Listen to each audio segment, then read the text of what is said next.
Ross, the Brisbane Lions were the buzz side over the off-season. Many predicted that they'd win this year's premiership. They've got off to a horror start and they come to Marvel Stadium tomorrow night after obviously the fixture and COVID issues to take on the Magpies.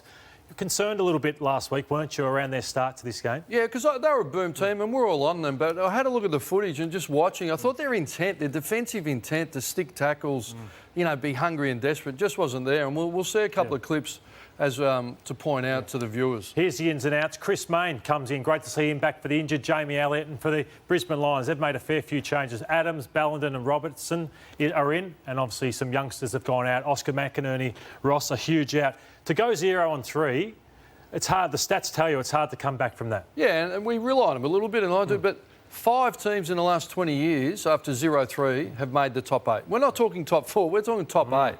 So they're going to have to go 2 out of every 3 if they lose this one. And the spectre of COVID hangs over their head. We know they haven't been great interstate. Some huge challenges and, you know, Fagan will be looking for a big response because they have been disappointing. Ross, you touched on the intent last week. Here's some vision you've picked out about maybe that lack intent that cost them in the first quarter. Charlie Cameron's lightning, great tackler. He just gets stepped, goes to the outside, opens the gate, doesn't lay a glove on Tui.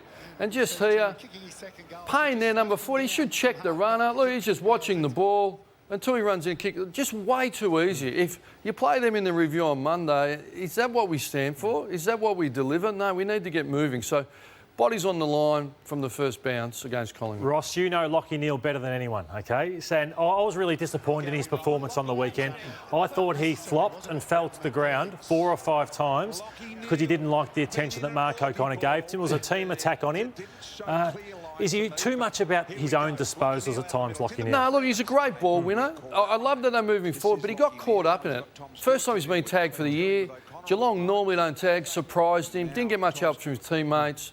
He can make 1v2s. There's a lot he can do, but even for him to get in a verbal, he was distracted. He needs to come with a steely resolve to respond. He's worked through it before, but you make a rod for your own back. Someone will be going to him, even if it's just a stoppages and working off. Now, one-on-one matchups are back, in my opinion. We saw Darcy Moore and Harry Mackay last week. It was a real highlight for me. Could it be Joe Daniher? It should be Joe Daniher and Darcy Moore. And we go back to 2019 where they played against each other on Anzac Day. Yeah, well, Moore was only young. It was a couple of years ago. Like, Daniher's 25. He's kicked 5. But Moore is exciting to watch as anyone in the competition. Is he the best backman, centre-half back? Well, I think so, yeah. There's no better athlete in the game. Yeah, maybe Buddy at his best. 200 centimetres, ground level, runs, kicks.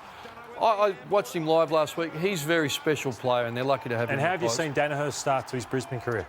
Okay, I think. I think he's a bit demonstrative still and he's just checking himself, but he hasn't had great supply, but he's been okay. Nathan Buckley, I thought he got a lot right last week, Ross. The ball movement was exceptional from the Magpies. Yeah, I love what they did. They put Chris to the wing. This is the week before where they chipped it around and look, you've got to build the ball up and the Doggies are a zoning team. But it's just a little bit too patient with the new rules. So they went to school on that. They played Cox deeper, 20 metres out, we spoke about. He got a lot of free kicks. Here they are. They've opened up Carlton up the middle. And this was in the 3rd quarter. It's the first time it happened for the game. But what Nathan Buckley, I've got no doubt at 3/4 time, he said to them, let's go up the middle in the last quarter. And the first 3 in the last quarter, up the middle they went. If you have a look at this kick, bang, straight up the middle. And they opened Carlton up. High risk, high reward, and it actually got them across the line. So, really bold. They had 41 inside 50s v the Dogs for 7 goals. They only had 48 on the weekend, but kicked 16 goals because of this ball movement. But they really lowered their eyes. Myercheck early, DeGoey, you know, they all got involved. It was really exciting if you're a Collingwood fan, if they can keep that up. But their midfield delivered also.